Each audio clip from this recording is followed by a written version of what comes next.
ဥက္ကဋ္ဌတဦးကသူ့ရဲ့မာနကြီးတဲ့စစ်ဆက်ထားသူမိန်းကလေးထမင်းစားနေတာကိုမတော်တဆတွေ့ရတယ်ထမင်းစားရင်ဟင်းထက်ထဲဖို့မရဲဘူးထမင်းစိတ်တွေကျမ်းပြင်ပေါ်ကြရင်တောင်ကောက်စားနေတာကိုတွေ့ရတဲ့အစပိုင်းမှာတော့တနာစရာဟန်ဆောင်နေတယ်လို့ထင်ပြီးတိတ်ကူးမဆိုင်မိဘူးဒါပေမဲ့အိမ်ထင်းကထမင်းလာချပေးတာနဲ့မိန်းကလေးကကြောက်လန့်တကြားချက်ချင်းထက်တဲ့နှိမ့်ဆက်ခံထားရတဲ့ပုံစံမျိုးဖြစ်နေတယ်အဲ့ဒီအခါမှာဥက္ကဋ္ဌကတခုခုမှနေပြီဆိုတာသိပြီးလက်ထောက်ကိုအမှန်တရားကိုစုံစမ်းခိုင်းတဲ့အဲ့ဒီအခါမှာစစ်ဆက်ထားသူမိန်းကလေးဟာထောင်ထဲမှာလူမဆန်တဲ့နှိမ့်ဆက်မှုတွေကိုခံခဲ့ရတယ်ဆိုတာသိရတယ်တကယ်တော့ကျန်းနေဆိုတဲ့မိန်းကလေးဟာချစ်ခင်မြတ်နိုးမှုတွေအပြည့်နဲ့ကြီးပြင်းလာခဲ့တဲ့သူထေးသမီးလေးတယောက်ပါဒါပေမဲ့နှစ်ပြည့်မွေးနေ့မှာသူ့ကိုမကောင်းကြံစီတဲ့သူထေးသားတယောက်ကိုမတော်တဆဓာတ်နဲ့ထိုးမိပြီးတေဆုံးသွားခဲ့တဲ့ထိတ်လန့်တကြားဖြစ်နေတဲ့ကျန်းနေဟာအဖြစ်ပြက်တစ်ခုလုံးကိုမျက်မြင်သက်သေဖြစ်တဲ့ငယ်သူငယ်ချင်းပေါ်မှာမျောလင်းချက်တွေအကုန်ပုံအပ်ထားခဲ့တဲ့ငယ်စဉ်ကလေးကချစ်ခင်ခဲ့ရတဲ့ကျန်းပေရဲ့ကသူ့အတွက်တရားရုံးမှာတက်တေထွက်ဆိုပြီးကျန်းနေရဲ့အပြစ်ကင်းစင်မှုကိုဖော်ထုတ်ပေးလိုက်မယ်လို့ကျန်းနေကယုံကြည်ခဲ့တယ်ဒါပေမဲ့တရားရုံးဖွင့်တဲ့နေ့မှာကျန်းပေရဲ့ကရောက်မလာခဲ့ဘူးအရေးမပါတဲ့တက်တေထွက်ဆိုချက်တစ်ခုပဲထားခဲ့ပြီးကျန်းနေအတွက်လုံးဝခုခံချေပေးခဲ့ခြင်းမရှိခဲ့ဘူးနောက်ဆုံးမှာတော့ကျန်းနေဟာကိုကာကွယ်မှုလုံခဲ့တယ်ဆိုပြီး3-6လထောင်ဒဏ်ချမှတ်ခံခဲ့ရတယ်ထောင်ထဲရောက်တာနဲ့ထောင်ထဲကအနိုင်ကျင့်တဲ့သူတွေကကျန်းနေကိုဝိုင်းရကြတယ်သူထေးသမီးဖြစ်လို့မနာလို့ဖြစ်ပြီးရိုက်နှက်ကြတာပါရိုက်နှက်ခံရတဲ့ကျန်းနေဟာထောင်တနေရာမှာတိတ်တိတ်လေးငိုကြွေးနေခဲ့ရတယ်3နှစ်တာကာလအတွင်းမှာကျန်းနေဟာလူလောကရဲ့အနေမြင့်အပူအေးတွေကိုကြုံတွေ့ခဲ့ရပြနောက်ဆုံးမှာတော့ထောင်ကနေလွတ်မြောက်လာခဲ့တဲ့ထောင်မှုက924,928ဒီတကားကနေထွက်လာရင်လူတွေရဲ့အထင်မြင်သေးတာကိုခံရမှာပဲနောက်ဆိုကောင်းကောင်းမွန်မွန်နေထိုင်ပါလို့ပြောတဲ့ခေါင်းမောကြည့်တာနဲ့ကျန်းပေရဲ့ကကျန်းနေကိုလာကြိုနေတာကိုတွေ့ရတယ်ဒါပေမဲ့ကျန်းနေကပျော်ရှင်ခြင်းမရှိပဲကြောက်ဥက္ကဋ္ဌလို့ပဲအေးဆေးစွာခေါ်တဲ့ကျန်းပေရဲ့ကဘာလို့ခေါ်တာလဲလို့မေးတဲ့ကျန်းပေရဲ့ကလည်းဘာမှမတွေးပဲကျန်းနေအတွက်ကားတကားဖွင့်ပေးဖို့အလေးကျင့်တိုင်းသွားတယ်ဒါပေမဲ့ကျန်းနေကလည်းတစ်ချိန်တည်းမှာအဘဲလလန်းနဲ့အဲ့ဒီအခါကျန်းပေရဲ့ကအံ့အားသင့်သွားတဲ့အရင်ကဆိုရင်ကျန်းနေကမာနာကြီးလုံးလို့ဘာမှကိုယ်တိုင်မလုပ်ခဲ့ဘူးဆိုတာတီးထားဖို့လိုတယ်ကျန်းနေကအဖွားကပြောဘူးတယ်ကျမတို့လိုသူထေးသမီးတွေအပြင်ထွက်ရင်တကားကိုယ်တိုင်မဖွင့်ရဘူးတဲ့လို့ပြောဘူးတဲ့အဲ့ဒီအချိန်ကစားပြီးကျန်းပေရဲ့ကကျန်းနေအတွက်ကားတကားကိုဖွင့်ပေးခဲ့တာအခုတော့ကျန်းနေကလူတစ်ယောက်လုံးပြောင်းလဲသွားတယ်လို့ဖြစ်နေပြီးမကြခင်မှာပဲကျန်းနေကိုကျန်းမိသားစုအိမ်ကိုပြန်ခေါ်လာခဲ့တယ်ကျန်းဖွားကကျန်းနေကိုပြောပြတယ်ကျန်းနေထောင်ကြပြီးမကြခင်မှာပဲအဖိုးကဆုံးပါသွားခဲ့ပြီးတဲ့ဒီနှစ်တွေအတွင်းကျန်းမိသားစုအိမ်က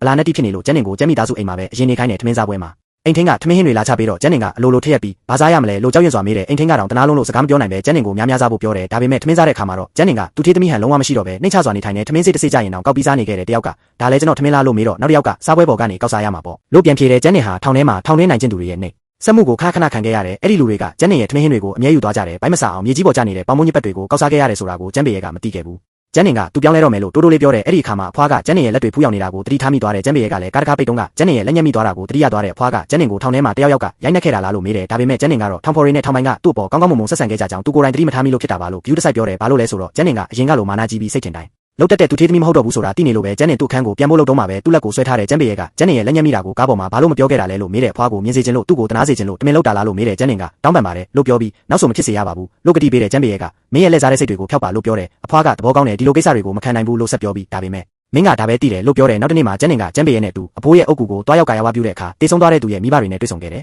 သူတို့ကကျန်းနေကိုမြင်တာနဲ့ဒေါသကြီးဆဲဆိုချိန်မောင်းပြီးတားဖြစ်သူအတွက်ဒူးထောက်တောင်းပန်ခိုင်းတဲ့ကျန်းပေရဲ့ကဒါစီဖို့လုံတော့မှာပဲကျန်းနေကဒူးထောက်ချတယ်ဒီဒူးထောက်ချင်းကအရင်ကမာနာကြီးရဲ့ကျန်းနေရဲ့ပုံရိပ်ကိုလုံးဝမြုံနှံပစ်တယ်လို့ဖြစ်သွားခဲ့တယ်အိမ်ပြန်ရောက်တော့အဖွားကကျန်းနေကိုပရာဟိတညစာစားပွဲတစ်ခုကိုဖိတ်ခေါ်တယ်ဒါကကျန်းနေကိုလူကျန်းသာတိုင်းဝိုင်းနဲ့ပြန်လည်ရင်းနှီးစေချင်လို့ပါဒါပေမဲ့ဘေးနာကကျန်းပေရဲ့အမေကတော့ကျန်းပေရဲ့ဟာကျိုးမိသားစုရဲ့တမီးလေးနဲ့ဆစ်ဆက်တော့မဲဆိုတာကိုအခွင့်ကောင်းယူပြီးကျန်းနေကိုပြောပြတယ်ဒါဟာကျန်းနေကိုသူ့သားကိုစိတ်မကူဖို့တွဲဝိုင်းပြောဆိုတာပဲညစာစားပွဲနေ့မှာကျန်းပေရဲ့ကကျန်းနေရဲ့အဝတ်စားတွေကမလှပါဘူးလို့ထင်ပြီးကျန်းနေကိုဝတ်စုံတစ်ထည်ပေးတယ်ကျန်းနေကလက်ဆောင်ပုံကိုဖွင့်တော့အထဲမှာချီဖောင်းဝတ်စုံကိုတွေ့ရတယ်အဲ့ဒီအခါမှာပထမဆုံးချိန်ချီဖောင်းဝတ်ခဲ့တဲ့အချိန်ကိုကျန်းနေကပြန်တတိယသွားတယ်သူကလာတယ်လို့ပြောရုံနဲ့ကျန်းနေကချီဖောင်းဝတ်စုံကိုချစ်ခင်နဲ့တက်ခဲ့တာဒါပေမဲ့အခုတော့ကျန်းနေကပြန်မဝတ်ချင်တော့ဘူးဒါကြောင့်ချီဖောင်းကကြီးနေလို့ဝတ်လို့မရဘူးဆိုပြီးကျန်းနေကအကြောင်းပြတယ်ညစာစားပွဲမှာကျန်းနေဟာလူတိုင်းရဲ့ပြောစရာဖြစ်လာခဲ့တယ်လူသက်သမားဆိုတဲ့နမီကကျန်းနေရဲ့နောက်ကိုအရေးလိုနေခဲ့တယ်အရင်ကသူငယ်ချင်းတွေဆိုတဲ့သူတွေကလည်းကျန်းနေကိုဝိုင်းပြီးလောင်ပြောင်းရှုတ်ချကြတယ်ကျန်းနေကတော့ဘာမှမပြောဘဲအားလုံးကိုတိတ်ဆိတ်စွာခံစားနေခဲ့တယ်ဒါပေမဲ့ကျန်းနေရဲ့အလျှော့ပေးမှုကတခြားသူတွေရဲ့ပုံမဆိုးရတဲ့အနိုင်ကျင့်မှုတွေကိုပဲရရှိစေခဲ့တယ်တယောက်ကထောင်ထဲမှာနှစ်နှဲငယ်နေပြီးတော့စွန့်သွားတာလားလို့လောင်ပြောင်းနေအဲ့ဒီအခါကျန်းပေရဲ့ကဘာလို့နေကြတာလဲလို့မေးတယ်ပြီးတော့ကျန်းမင်ကလေးအကူညီလိုလားလို့မေးပါတယ်